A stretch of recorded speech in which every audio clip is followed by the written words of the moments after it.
When Dragon Age Origins originally came out in 2009, I remember thinking at the time that it was the best CRPG that I had played since Baldur's Gate 2, and it was the first CRPG since Baldur's Gate 2 that captivated me for months and months and months on end. I played that game through over and over and over and over, playing different race and class combos and just really sinking my teeth into the world of the Grey Wardens and the continent of Thedas and everything they had presented.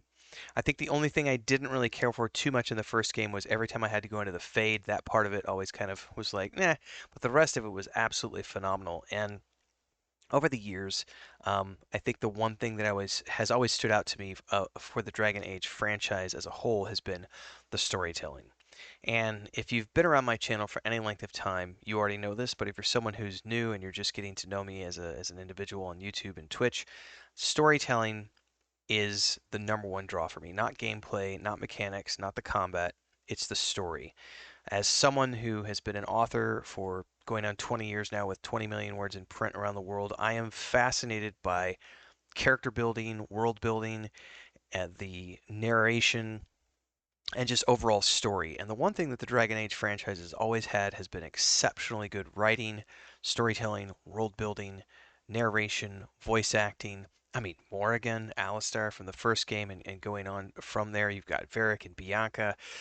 It has been a franchise that has established major characters that we have seen go through multiple iterations.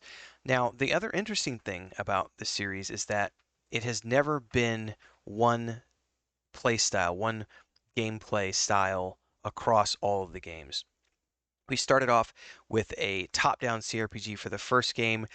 That kind of evolved into a more action-based gameplay with the second game, and that further evolved into the third game, Dragon Age Inquisition, with sort of the third-party open-world RPG style. And then we've seen a further evolution with Dragon Age, the Veilguard, pushing even further into that third person action combat style, sort of more towards the Mass Effect style that Bioware is also known for. And I'm personally on board for that because I've never been one who remains stuck in the past. So I appreciate what Dragon Age Origins was. I appreciate what Dragon Age 2 was. I appreciate what Dragon Age Inquisition was, and I'm very much looking forward to the fourth installment, Dragon Age: The Veilguard. And I think that once the game releases, I think you're going to see a lot of people who are slightly hesitant right now about the gameplay aspect of it. I think you're going to find that their concerns are quickly abated, and you're going to find those people falling in love with the world of Thedas and the lore of Dragon Age once again, because that is where BioWare really shines. And I realize that the company isn't the same as it was 20 years ago, or even 15 or 10 years ago, but there is still a core central group of people whose passion for games is still at the forefront. And if you've been paying attention to all of the story trailers and all the gameplay trailers that have been coming out for Dragon Age: The Veilguard. I know at least I've seen nothing but passion and love for the people working on the game, and I've seen a return to the storytelling and great voice acting and narration that we've always known and loved from the Dragon Age team. Seeing Barrick there in the most recent gameplay trailer with Bianca and approaching Solus and that sort of confrontation that happens there at the end. That to me is setting us up for a really fun ride. And of course, we're going to a brand new place, a totally different part of the world, which is another thing that the Dragon Age franchise has always done. Each one of the entries has put us into a different part of the world. And that's an area where, as a storyteller and as someone who is in game dev and as someone who loves the world building aspect of things, I'm extremely excited to be exploring a completely new place, different lore, a new city, new places, new locations, new factions. Those are all things that fascinate me from a gameplay perspective because I know that I'm going to be able to immerse myself in these areas. And so I think for me, getting a chance to explore these new characters. We've seen a few of them, like Nev is, I'm really intrigued by her, and I really want to know more. Of course, we already know Varric, and of course, we are going to find out more about the main character that we're going to be playing in Dragon Age: The Veilguard. It's at least from my perspective one of the most important things that I think BioWare has done in a long time, which is create a really good story that carries on in the same style of the first three games, and gives us known elements like Solus and what's going on with him.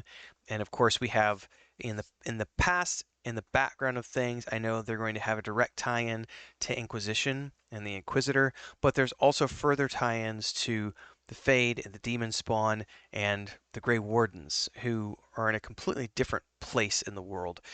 And I think the other thing that's always been really interesting to me is to see how we've seen the story play out where, kind of like in, if you remember in Baldur's Gate 2, when you start off in Baldur's Gate 2, in the first city, you're in a place where magic is forbidden. And mages are very much, if you're outside of um, that group of the conclave, if you're outside of that and you haven't paid your dues and you haven't gone through the rituals of and all the bureaucratic nonsense, it's forbidden to use magic. And in Dragon Age, we've seen places in that world where mages are looked down upon completely and have been absolutely ostracized and in some cases persecuted for being mages. So it's a very interesting tapestry that BioWare has woven over the years with the characters, and I, for one, am extremely looking forward to seeing what the game has.